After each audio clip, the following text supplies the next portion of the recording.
አዩብ ቡአዲ ቀጣዩ የማንቸስተር ሲቲ ተጫዋች እየመሰለ መጥቷል። አርሰናል ኒኮ ዊሊያምስን እያሳደደ ነው ተብሏል። ማንቸስተር ዩናይትድ እና ዮሹዋ ዚርክዚ መለያየታቸው አይቀርም። ሰላም ክቡራን እንዴት ውላችኋል? ይሄ የጎልደን ስፖርት የዩቲዩብ ገጽ ነው። ሰብስክራይብ በማድረግ ተወዳጁን የዕለቱን የዝውውር ጉዳዮች እንሆ። ቼልሲ የሁለቱን የእድሜ ጠገብ ተጫዋቾች ፊርማ እየጨረሰ የመጣ ይመስላል። ዛሬ በተከናወኑ ሁነቶች ቼልሲ ዳኒ ዌልቤክን ለማስፈረም ሙሉ ለሙሉ ከስምምነት ደርሷል። እስከ 2028 የ35 ዓመቱ እንግሊዛዊ አጥቂ በቼልሲ ቤት ያገለግላል ማለት ነው። ከብራይተን ጋር ቼልሲ የሚያስፈልገውን ነገር በጠቅላላ እንደጨረሰና ከስምምነት መድረሳቸው ወይም ደግሞ አንዳች አግሪመንት ላይ መድረሳቸው እየተነገረ ጭምር ነው። እንግሊዛዊው ባሳለፍነው የውድድር ዘመን 13 ጎሎችን ማስቆጠሩ የበለጠ ተፈላጊነቱን ጨምሯል። በቻቪ አሎንሶ ቡድን ውስጥም ከፍ ያለ ልምድ እንደሚጨምር ይጠበቃል። ቼልሲ በእርግጥ ተጫዋቹን የመጀመሪያ ስትራይከር ሳይሆን እንደ ባካፕ ለመጠቀም ነው ጥረት የሚያደርገው። ከዚህ ቀደም በማንቸስተር ዩናይትድ እና በአርሰናል ተጫዋቹ መጫወቱ ይታወሳል። ሌላኛው የጆርዳን ሄንደርሰን ጉዳይ ነው። ጆርዳን ሄንደርሰንም በተመሳሳይ ልክ እንደ ዳኒ ዌልቤክ ሁሉ የዝውውር ሂደቱን ያጠናቀቀና ለቀጣይት 2 ዓመታት በሰማያዎቹ ቤት እንደሚቆይ የተረጋገጠው ተጫዋች ሆኗል። እርሱም ከብሬንትፎርድ ጋር በጀንትልማን አግሪመንት መሰረት በስምምነት ተለያይቶ ወደ ቼልሲ እንደሚመጣ ማረጋገጫ ተሰጥቶበታል። ዌልቤክና ሄንደርሰን ለቼልሲ ቡድን ከፍ ያለ ልምድ እንደሚጨምሩ ይጠበቃል። ጆን ስቶንስ ነገ ወደ ሚላን ያመራል። ወደ ሚላን አምርቶ የጤና ምርመራውንም ያደርጋል። 4 ሚሊዮን ዩሮ በአመት ያገኛል። እስከ ሰኔ 2028 በኢንተር ሚላን ቤት የሚያቆየውን ውል ይፈራረማል ተብሎ ይጠበቃል። በነፃ ነው ከማንቸስተር ሲቲ ጋር የተለያየው፣ ፍሪ ኤጀንት ሆኗል። 4 ሚሊዮን ዩሮ በአመት ያገኛል። እስከ 28 ይቆያል። ቀድሞ አብሮት ይጫወት ከነበረው ስዊዘርላንዳዊ ተከላካይ ማኑኤል አካንጂ ጋር በኢንተር ሚላን ቤት እንደሚጣመር ይጠበቃል። በአውሮፓ ቻምፒየንስ ሊግ ሲቲ ብቸኛውን የአውሮፓ ቻምፒየንስ ሊግ ድል ሲያሳካ ጆን ስቶንስ በማንቸስተር ሲቲ በኩል አማካይ ሆኖ መጫወቱ ይታወሳል። ቶትናም የኢንተር ሚላንን ጥያቄ ውድቅ አድርጎታል። ኢንተር ሚላን ተከላካዩ ክሪስቲያን ሮሜሮ ለማስፈረም 37.5 ሚሊዮን ዩሮ ጥያቄ አቅርቦ ቶትናም የመጀመሪያውን ጥያቄ ውድቅ አድርጎታል። ስፐርስ የሚፈልገው 50 ሲደመር የሚል ገንዘብ መሆኑ ምናልባት ለኢንተር ሚላን ዝውውሩን ችግር ውስጥ ሊከተው እንደሚችል ይጠበቃል። 50 ሚሊዮን ዩሮ እና ከዛ በላይ ቶትናም መፈለጉ ምናልባት ኢንተር ሚላን አካንጂ እና ጆን ስቶንስ ስላሉለት የሮሜሮን የዝውውር ጉዳይ ሊተውት ይችሉ ይሆናል። ሮሜሮ በተቃራኒው ከባርሴሎና ጋር በተደጋጋሚ ስሙ ይያያዝ ስለነበረ ቶትናም ይሄኛውን ገበያ ለመጠበቅ ወስኗል የሚሉት ጉዳዮች በሰፊው እየወጡ ነው። ኔይማር ጁኒየር ሙሉ ለሙሉ ከኢንተርናሽናል ፉትቦል ራሱን አግልሏል። እንግዲህ በብራዚል ብሔራዊ ቡድን 130 ጨዋታዎችን ያደረገው ተጫዋች 80 ጎሎችን ማስቆጥሮ ያውቃል። አሁን በክለብ እግር ኳስ ብቻ ለውስን ጊዜ እንደምናየው የተረጋገጠው ተጫዋች ሆኗል።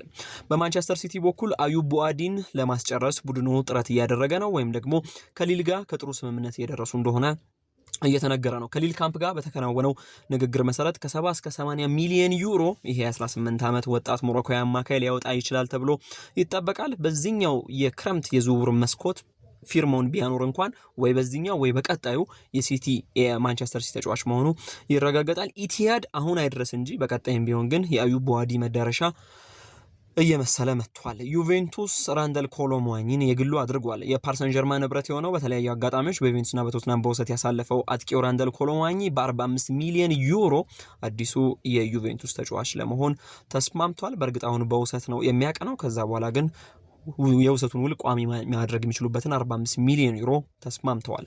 ራንደል ኮሎሙዋኒ 27 ዓመቱ ሲሆን በተለይ በዓለም ዋንጫ 2022 መድረክ ላይ ያቺ ከኢሚሊያኖ ማርቲኔዝ ጋር የተገናኘባት አጋጣሚ በብዙ ይታወስለታል።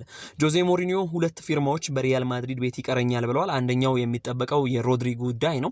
የሮድሪ ጉዳይ ባለፉት ቀናትም ሲነሳ እንደነበረው ሮድሪ ራሱን ለሪያል ማድሪድ አቅርቧል። በሪያል ማድሪድ መጫወት ይፈልጋል። ፓሪስ ሰን ዠርማኖች ጠይቀውት አመሰግናለሁ ግን አይሆንም የሚል ምላሽ ከሰጠ በኋላ የበለጠ ሪያል ማድሪድ እንደሚገባ ማረጋገጫ እያገኘ ይመስል ነበር።